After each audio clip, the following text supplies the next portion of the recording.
தேடல் நீ என் தெய்வமே, நீ இன்றி என் வாழ்வு நிறம் மாறுதே, உன்னை மனம் தேடுதே, நீர் வழிகாட்டுமே.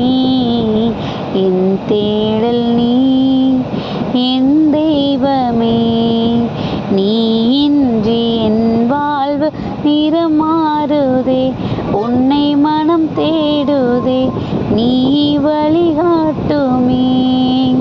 இறைவா இறைவா வருவாய் இங்கே, இதயம் அருகில் அமர்வாய் இன்றே. இறைவா இறைவா வருவாய் இங்கே, இதயம் அருகில் அமர்வாய் இன்றே. ஹாய் குட்டீஸ், எல்லாரும் எப்படி இருக்கிறீங்க? நல்லா இருக்கீங்களா? ஏசப்பா நம்ம கூடவே இருந்து நம்மளை பாதுகாத்து பலப்படுத்தும் போது நமக்கு எந்த சோர்வும், எந்த போராட்டமும், எந்த விதமான நமக்கு எதிர்மறையான எண்ணங்களும் நமக்கு லைஃப்பில் வரவே போகிறதில்ல குட்டீஸ். அவர் நம்மளை எப்பையும் பாதுகாத்து பலப்படுத்தி நம்மளை எப்பையும் அவர் கரங்களில் சுமந்து நடத்துவார். இன்றைக்கி கூட பார்த்திங்கன்னா, கண்ணீரோடே விதைக்கிறவர்கள் கம்பீரத்தோடே அறுப்பார்கள்ங்கிற வசனம் கொடுத்துருக்காங்க.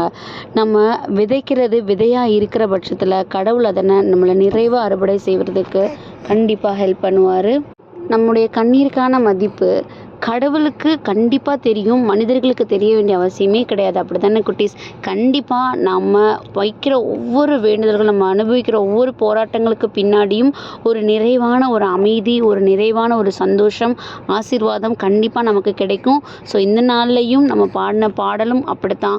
அதற்கேற்ற மாதிரி நம்மளுடைய தேடல், நம்மளுடைய தேவை நமக்கு எல்லாமுமா அவர் இருக்கும்போது நம்ம விதைக்கிற ஒவ்வொரு கண்ணீருக்கும் நிறைவான ஆசீர்வாதமான கம்பீரமான பலனை ஏசப்பா கண்டிப்பாக கொடுப்பாங்க. ஸோ இப்போ கஷ்டப்படுறோமே நினைக்காதீங்க. அவர் மேலே வைத்திருக்கிற அந்த உறுதியான நம்பிக்கையை எந்த இடத்துலையும் விட்டுறாமல் ஸ்ட்ராங்காக அவரோட பார்வையில் உண்மையானதை நேர்மையானதை செய்வோம். கண்டிப்பாக நமக்கு அவர் நிறைவான சந்தோஷமான ஆசீர்வாதமான கம்பீரமான ஆசீர்வாதத்தை எல்லார் கண்படையும் நம்ம நடந்து கொள்ளும்படியாக ஏசப்பா நமக்கு கொடுப்பாங்க. ஸோ அதுக்காக இன்றைக்கி ஏசப்பா ஒப்பு கொடுத்து ப்ரேயர் பண்ணுவோமா? அன்பான ஆண்டவரே, கண்ணீரோடு விதைக்கிறவர்கள் கம்பீரத்தோடு அறுப்பார்கள்னு சொல்லியிருக்கிறீங்க. எங்களுக்கு நீர் கொடுத்திருக்கிற கம்பீரமான இந்த வாழ்க்கைக்காக, அந்த வாழ்க்கையை உம்முடைய சித்தத்தின்படியாக வாழ்வதற்கு நீர் அமைத்து கொடுத்ததற்காக இசப்பா உமது கரங்களை ஒப்பு கொடுக்குறோம்.